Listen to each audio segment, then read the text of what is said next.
Hi.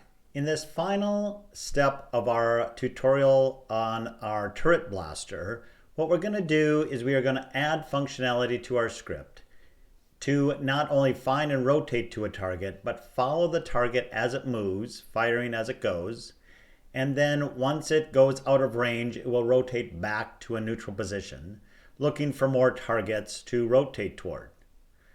Once this is done, what I'll do is I'll add multiple targets just as kind of a final test. Let a bunch of cubes just bounce around, and the turret will be detecting these, rotating toward them, firing at them, and then once those target goes out of range, it will rotate back, looking for another target, kind of on a continual basis as a final test. And we can see how this turret would work in a game situation. So let's put our programming glasses on, and we'll hop into Unity and take a look at some script. So here we are back in our Unity script. So what I'm going to do is review a couple things that I covered in my last tutorial on step 2, because we're going to be using some of these rotations that we didn't use in step 2. So these quaternions that I have right here are going to be used when rotating back to our neutral position. So as you know, from step 2, we started at a neutral position and we rotated to our target. So what we're going to be doing in this last step is following the target, and then once the target passes outside of our distance that we set up, it's going to rotate back to a neutral position. So this neutral rotation is going to give us our final neutral position for our alert function, and the start top rotation and guns rotation is going to be used to save where we're currently at with the rotation where we left off in following our target. These other items are going to be used in a similar way as we did when rotating toward the target, except now it's going to be rotating back to that neutral position. So here we're going to save the neutral position, which is just our starting position, wherever our blaster turret is pointing when we first start out in the scene. I'm not going to be using this target destroyed for these tutorials. All right, and these other two we already covered in step 2. So what we're going to be doing here is covering the last two steps in our rotation. So what we did is, as you recall, if you watched step 2, we had this no track. So no track, it's just looking for a target, and if it finds a target, it is going to change its step to rotating to object. So once it's rotated to object and it's finished rotating to that object, what it's going to do is it's going to change the state to is tracking. So is tracking, what we want to do is as the object moves, I want my turret to move and follow that object.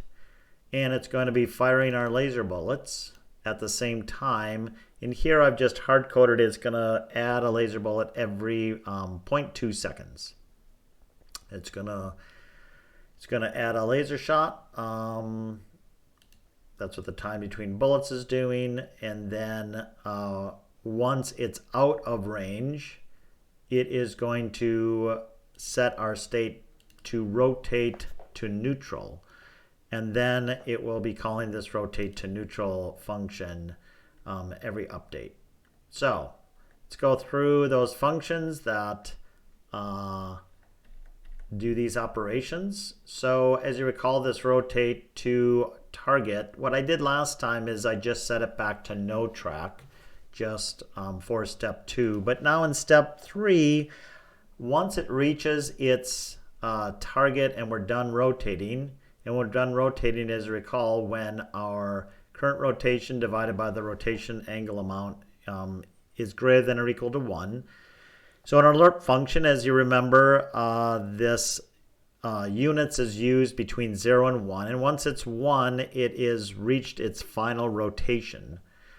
So what we're going to do is once it hits that, we're going to go back to our tracking status is going to go to is tracking.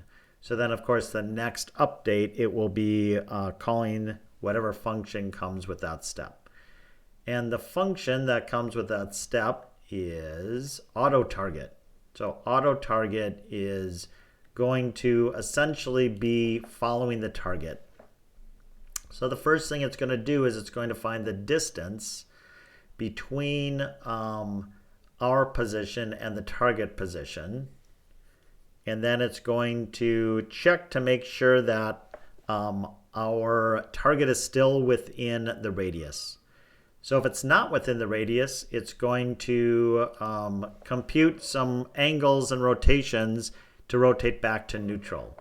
But if it is still inside of our distance that we set up, what it's going to do is it's going to look at the target. So when we rotate it toward the target, there's a couple ways of finding that angle. What we did to find the angle to rotate to the target initially is we computed a direction vector and then used the quaternion look direction in order to convert it into an angle. This really is doing the same thing. There's several different ways of using all the functions they give us. I could have done this look at, but I chose to kind of show how some different ways of taking our position and finding rotation angles using their functions. So I'm using the look at function. So I'm going to look at the position that of my object being tracked. And I'm going to create a new quaternion. And I am going to set those Euler angles again for the top. I'm going to rotate the top and the gun separately, just like I did before. And I'm going to grab the Euler, set the Euler angles for that rotation based on my turret top rotation angles. Remember, the top only rotates around the Y. And I'm going to set those Euler angles. Remember, the look at is going to change my transform. If you've never used the look at, what it does is it basically sets your rotation transform to look at the target. And then I'm going to load that into my rotation, my Euler angle for that. And I am going to set my rotation of the turret top to that. So basically, it's not going to use the lerp function or anything. It's going to just keep setting my top rotation to point at my target. It's pretty simple. Then I'm going to do the same thing for the guns. I'm going to look at that target again, and I'm going to set the Euler angle, just the X1. Again, I don't really need to set this Y1. Can't hurt. It could be 0 because, of course, the guns are going to rotate with the top. And then I am going to set the turret guns to that rotation. So in this way, every single time it's going to keep looking at the object, and as it moves, my turret will rotate and move. So that's quite a bit simpler function. So once it reaches outside of my distance, which means it passes outside of the tracking radius, it's going to call this compute rotation to neutral. And again, it's going to be very, very similar to that other function which computed the rotation and the indexes to step and smoothly rotate, except now it's going to take my current rotation and rotate back. I won't cover this in detail. I covered it in quite a lot of detail in step 2.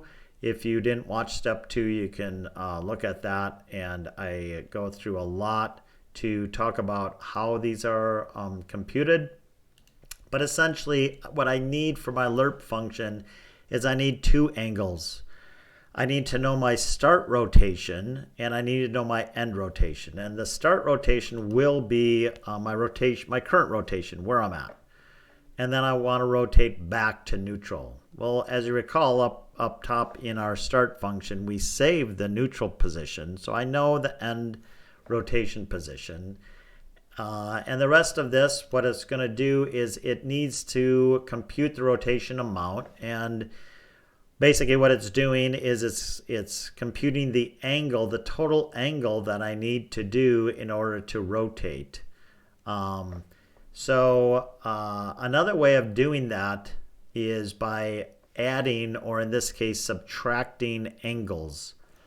So this quaternion inverse, and I didn't go over this in detail, if you want to use a quaternion to subtract angles, you can multiply by the inverse. So multiplying by the inverse of the quaternion basically subtracts the angles. So what I'm doing is I'm finding the difference between my neutral position and my current position. So that's going to be the total amount of angle that I need to travel. Again, in my other one, I did it a little differently. There's multiple ways of doing it. So this kind of gives you a good example of some different ways of finding differences between angles, or the amount of angle I need to go from where I'm pointing at to where I'm going to point to.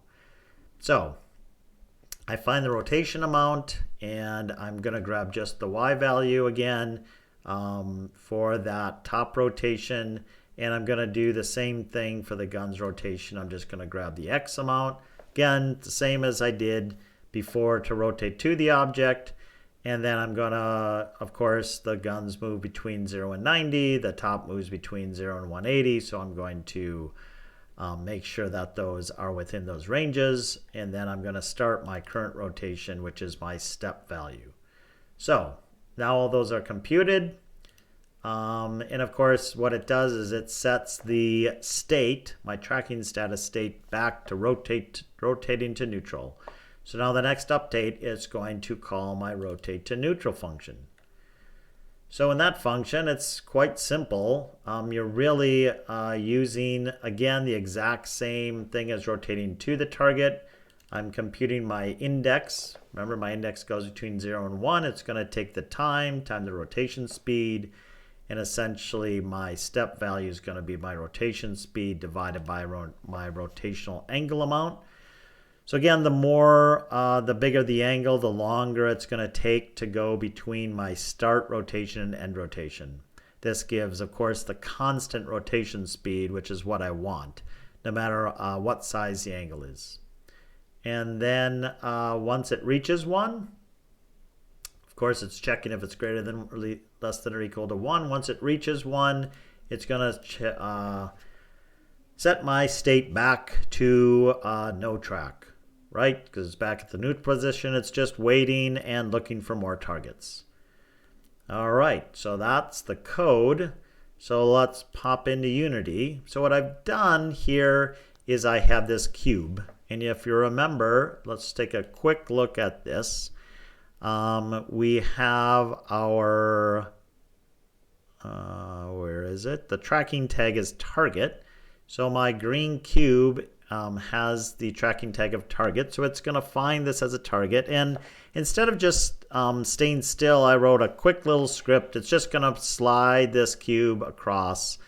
And we'll watch to see what the turret does. So let's go to the game view. Let's hit run. Here's our cube just cruising along. Hey, what's this? Yep, it found the cube. You track it, track it, track it, track it, track it, till it goes out of range, and then it rotates back to our neutral position. So that's exactly what it's supposed to do. Let's stop that. Go to our scene. Let's see what it does if it's kind of behind. I think this still should be in the range. Let's see what happens. Sliding behind. Am I going to sneak up behind you? Nope. He found it. There he goes. Blast, blast, blast, blast, blast. Because remember, this is going in the negative direction. So you kind of want to test all of the different scenarios, right? It could be in front, and that rotation could be between positive 180, or behind, it's actually going to fall into that 360 range. So we've tested both of those situations. My rotation's looking pretty good. So now let's have some more fun. Let's go to the camera, and what I'm going to do is I'm going to add a script that I've written called multi-targets. I'm going to, what this is going to do is it's going to launch, oops, that is the wrong one. Let's remove this component. What I need is the script to launch test target launch. So what this is going to do is I can specify the number of targets I want to launch. And I'll type 30, and my bounds radius, I'm going to type in 50. And if you want to see, remember, and if you've watched my other tutorials, I put this blue grid. So we can see each grid square is 1 meter. So we can see 10, 20, 30, 40, 50. So this blue grid makes it very easy to do these types of tests because I know exactly the distances of everything that I want to work in. Let's go back to this view. Go back to our main camera. So a bounds radius of 50, which means it's going to put cubes within that bounds radius. Then what I'm going to do is I need a test object. I made this yellow cube. And what I've done is this yellow cube has this quick little script called multi-target script. So I'll just cover those really quick just to show what they're doing. They're pretty straightforward. So the test target launch is just looping on my number of objects that I've set up, my total targets, which of course in this case is 30. And I'm just picking a random number between 0 and the radius and adding those to my scene by instantiation, and then setting their initial velocity to some random vector. And then my test target script, this is the one that did the green cube, just moved it with a constant velocity there. And then my multi-target, essentially what it's going to do is it is going to say if the position of my multi-target is either less than or greater than in the X, Y, and Z direction of my radius, it is going to reverse the direction. So basically the cubes are just going to bounce around.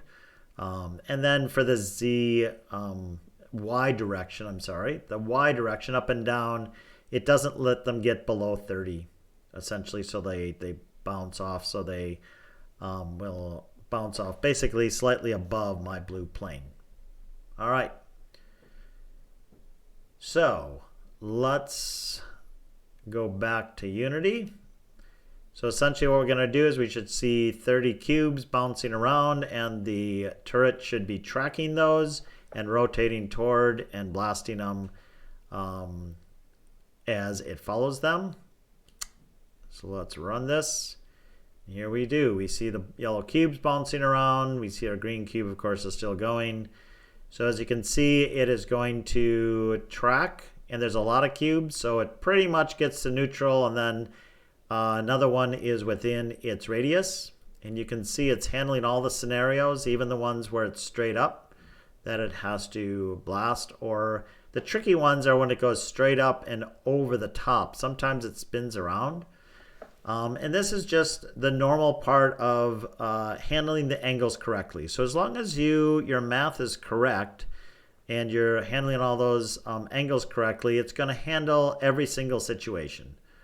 And when doing this, it took me a bit of debugging, which is why I just show you the script, because it took me, I don't know, a couple hours to make sure I had all the math right and everything was correct to handle all those different scenarios. But I can just sit here and watch this. This is the cool part of making games, right? Is all of this was created. I created all of this, right, by hand, and now you can see it in action. And it's just, I don't know, to me it's fun to create objects that kind of operate on their own, right? They don't need any interaction, and they're just following those rules.